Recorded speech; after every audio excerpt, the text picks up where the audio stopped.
আসসালামু আলাইকুম রহমতুল্লাহি ওবরকাতুহ। সম্মানিত দর্শক, ত্রয়োদশ জাতীয় সংসদ নির্বাচনের পর সংসদ সদস্যরা এখানে শপথ গ্রহণ করেছেন এবং খুব দ্রুত সংসদ অধিবেশন বসবে।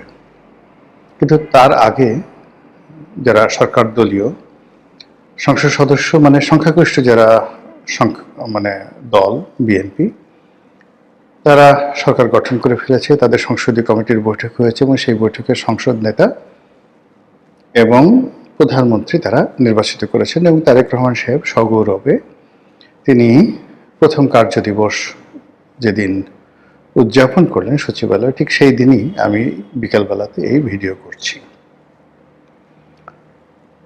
প্রথমত হলো যে বিএনপির একছত্র আধিপত্য, বিএনপির নিরঙ্কুশ সংখ্যাগরিষ্ঠতা এবং তাদের এই যে 17 বছর পর শাসন কার্যে ফেরা, এটির ভবিষ্যৎ কেমন হবে? এটি কি বিএনপি যেভাবে চায় সেভাবে হবে, নাকি জুলাই আগস্ট যে বিপ্লব হলো সেই বিপ্লবের প্রেক্ষিতে যে জুলাই সনদ স্বাক্ষরিত হলো, সেই জুলাই সনদ স্বাক্ষরের যে রীতিনীতি সে অনুযায়ী হবে? জনাব আলী রিয়াজ বা ডক্টর মোহাম্মদ ইউনূস গত 17টি মাস ধরে যে সকল সংস্কার করেছেন সে সকল সংস্কার অনুযায়ী কি সংবিধান পরিবর্তন হবে? তারপর সংসদের উচ্চ কক্ষ, নিম্নকক্ষ ইত্যাদি যা কিছু রয়েছে বা গণভোট বলতে যা কিছু হয়েছে, এগুলো বাস্তবায়িত হবে কিনা, মিলিয়ন ডলারের প্রশ্ন এবং আমরা এখনো পর্যন্ত জানি না। বাস্তবতা হলো যে বিএনপি যদি চায় অনেক কিছু হবে, আর বিএনপি যদি না চায় তাহলে হয়তো উচ্চকক্ষ, সংবিধান সংশোধন, জুলাই সনদ এগুলো অধরাই থেকে যাবে। আর সেটির সম্ভাবনা কতটা রয়েছে তা নিয়ে আলোচনা করব, কিন্তু তার আগে আমরা ইতিবাচক অর্থে আলোচনাটা করি। ধরুন বিএনপি জুলাই সনদের যে বিষয়গুলো তাদের পছন্দ হলো, সেই বিষয়গুলো তারা অন্তর্ভুক্ত করলো, তারা মেনে নিল। জুলাই সনদ অনুযায়ী বা সেটার আলোকে যে সকল বিষয় তারা সংবিধান সংশোধনের জন্য ঐক্যমত্য পোষণ করেছিল সে সকল বিষয় তারা নিজেদের মতো করে সংবিধান সংশোধন করলো এবং যেভাবে বলা হয়েছে সেভাবে একটি নিম্নকক্ষ যেটি নির্বাচিত হয়েছিল এর প্রেক্ষিতে ভোটারের আনুপাতিক হার অনুযায়ী তারা উচ্চকক্ষ গঠন করলো। তো আমাদের এই যে উচ্চকক্ষ, এটি বাংলাদেশের ক্ষেত্রে ব্যতিক্রমধর্মী একটি ঘটনা। অনেকে এটাকে নিয়ে টিটকারি করছেন, মস্করা করছেন। তারা জাতীয় সংসদের যে ছবি, সেই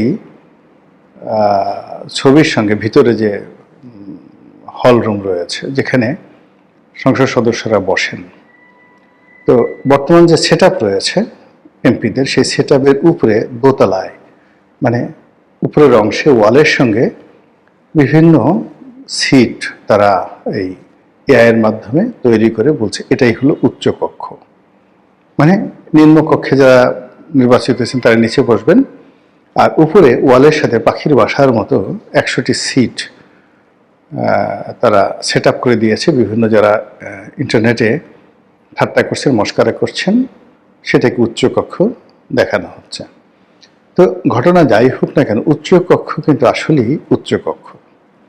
কার্যত এখানকার যারা সংসদ সদস্য হবেন বা উচ্চকক্ষের যারা সদস্য হবেন, তারা জনগণ দ্বারা নির্বাচিত না হলেও কিংবা তাদের কোনো এক্সিকিউটিভ ক্ষমতা না থাকলেও জনমত গঠন থেকে শুরু করে একটি সরকারকে সংবেদনশীল করতে, একটি সরকারকে শাসনকর্মে সহযোগিতা করার জন্যে কিংবা একটি সরকারের কর্মপরিধি জনগণের দ্বার প্রান্তে পৌঁছে দেওয়ার জন্য যে প্রভাব প্রতিপত্তি দরকার, এটি নিম্নকক্ষের চাইতে উচ্চকক্ষে বেশিরভাগ সময়টিতে বেশি আলোচিত হয় এবং প্রভাব রাখে। ধরুন ব্রিটেনের লর্ড সভা কিংবা ভারতের যে বিধানসভা,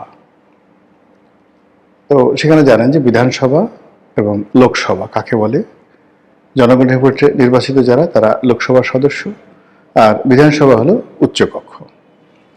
তো ভারতের ক্ষেত্রে বা ইংল্যান্ডের ক্ষেত্রে যেটা হয়, সমাজের যে সকল মানুষ নির্বাচন করতে চান না, রাজনীতি করতে পছন্দ করেন না, কিন্তু রাজনীতি নিয়ে তারা চিন্তা করেন, ভীষণ রকম চিন্তা করেন, এবং তাদের কথার যথেষ্ট মূল্য রয়েছে, যাদেরকে সুশীল সমাজ বলা হয়।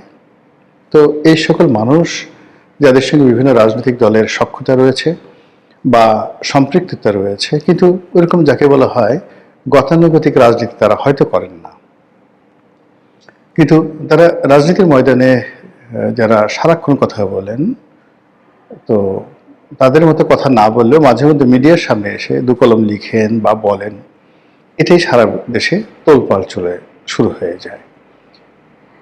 তো এই সকল মানুষ, সাহিত্যিক, সাংবাদিক, রাজনীতিবিদ, ব্যবসায়ী, খেলোয়াড়, নায়ক, নায়িকা, তাদেরকে এনে উন্নত বিশ্বে তারা এই একটা উচ্চকক্ষ গঠন করে এবং এদের মাধ্যমে জনমত, মধ্যবিত্ত শ্রেণী, উচ্চ মধ্যবিত্ত শ্রেণী, তাদেরকে প্রভাবিত করে। আর যারা সাধারণ জনগণ, আমজনতা, তাদেরকে ঐক্যবদ্ধ রাখে। তো বাংলাদেশেও ঠিক এরকম দেখুন, উচ্চকক্ষ না হলেও আমাদের যে সুশীল সমাজ, বিভিন্ন সময়টাতে বিভিন্ন সুশীল সমাজ, তারা অনেক সময় রাজনীতির যে গন্তব্য পরিবর্তন করে দেয়, রাজনীতির ধারাপাত বন্ধ করে দেয়, এবং তারা অনেক সময় দেখা গেল যে অনেক রাজনীতিবিদদের বাড়া ভাতে অনেক সময় ছাই দিয়ে দেয়।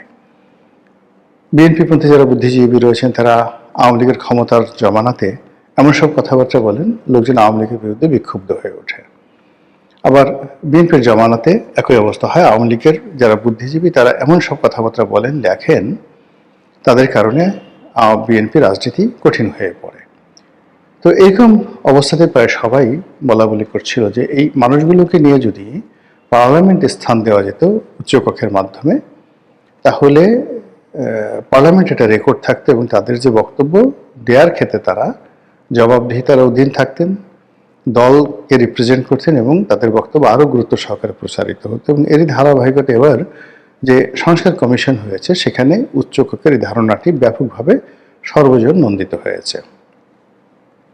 এখন যেভাবে ভোট হলো, সেই ভোটের ক্ষেত্রে ভোটের পার্সেন্টেজ অনুযায়ী উচ্চ কক্ষ গঠিত হলে জামাত একটা বিশাল সংখ্যক উচ্চকক্ষের সদস্য পাবেন। তো বিএনপির যারা উচ্চকক্ষের সদস্য হবেন, তারা বিএনপির মধ্য থেকে হবেন। তারপর বিএনপির যারা দলীয় পান্ডা, দলীয় অনুগত, সাহিত্যিক, সাংবাদিক, যে সমস্ত লোকের আসলে কথাবার্তার কোনো ভ্যালু নেই, আকর্ষণ নেই, হয়তো তাদের কথা জনগণ কেউ শোনেও না, অথচ তারা দলের একটা বড় বড় হর্তাকর্তা। তো এই সকল মানুষদেরকেই সাধারণত বিএনপি উচ্চকক্ষের সদস্য বানাবেন বলেই আমরা ধারণা করছি। এর ব্যতিক্রম হলেও হতে পারে।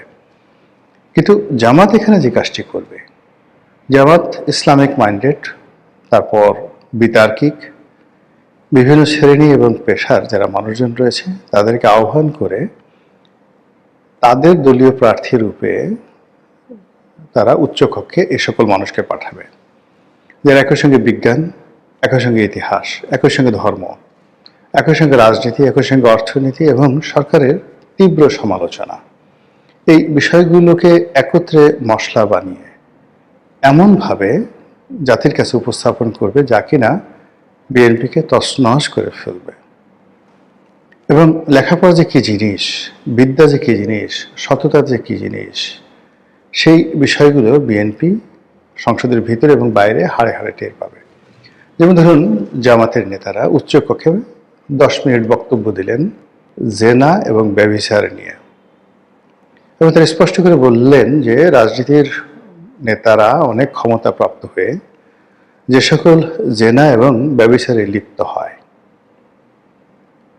কোথায় কোথায় লিপ্ত হয়, এবং সেই সকল লিপ্ত হওয়ার ফলে দেশের প্রতি কি গজব নাজিল হয়, এবং সেই গজবের ফলে যারা জেনাকার, ব্যভিচারী, তাদের পারিবারিক, সামাজিক, রাজনৈতিক জীবনে কি বিপর্যয় নেমে আসে, যে সকল দলের ধরনের জেনাকার ব্যভিচারীদেরকে আশ্রয় দেয়, প্রশ্রয় দেয়, তাদের উপর আল্লাহ লানত কিভাবে আসে, এই বিষয়ে 10 মিনিট বক্তব্য দিলেন। আচ্ছা ধরেন তো এই বক্তব্য শোনার পর কাদের মেজাজ গরম হবে, কাদের মুখ কালো হয়ে যাবে এবং তারা বিব্রত বোধ করবে। এই জিনিসগুলো তারা বলবে ম্যাটিকুলাসলি। তারা দুর্নীতি নিয়ে কথা বলবে প্রতিটি মুহূর্তে, কোনো মেনশন না করে। একটি বিশেষ দল, একটি বিশেষ গোষ্ঠী, যারা শত চেষ্টা করেও দুর্নীতি থেকে মানে নিজেদেরকে রক্ষা করতে পারছে না। তারা বলবে যে এই গোষ্ঠীটির সম্ভবত রক্ত খারাপ, এদের জন্মে ত্রুটি আছে। এর কারণ হলো যখনই তারা বিপদে পড়ে এই দুর্নীতি করার কারণে, তারা তওবা করে, আল্লাহর কাছে অঙ্গীকার করে যার জীবনে কখনো তারা অন্যায় করবে না। কিন্তু যেই মুহূর্তে তাদেরকে আল্লাহ বিপদ থেকে রক্ষা করেন, অমনি তারা সদল বলে পথে ঘাটে মাঠে ঠিক উন্মাদের মতো তারা দুর্নীতি শুরু করে, চাঁদাবাজি শুরু করে, দখল বাণিজ্য শুরু করে।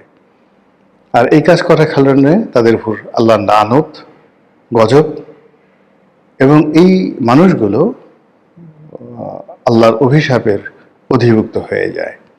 এই ধরনের বক্তব্য যখন পার্লামেন্টে দেওয়া হবে, আপনি চিন্তা করেন তো কি ধরনের একটা পরিস্থিতি তৈরি হবে, কারাদের মুখ কালো হবে এবং কারা টেবিল থাপড়ে এই কথাগুলো প্রচার করবে। এবং এগুলো আমাদের যে জাতীয় মিডিয়াগুলো রয়েছে, সেই মিডিয়া কতটা গুরুত্ব সহকারে প্রকাশ করবে এটা বলাই বাহুল্য। ফলে স্পষ্টতই উচ্চ কক্ষে জামাত দীর্ঘদিন রাজত্ব করবে, পুরো সময়টাই রাজত্ব করবে, এবং এখানে জামাতের সাথে তাদের প্রতিপক্ষ যারা আছে তারা পেরে উঠবেন না।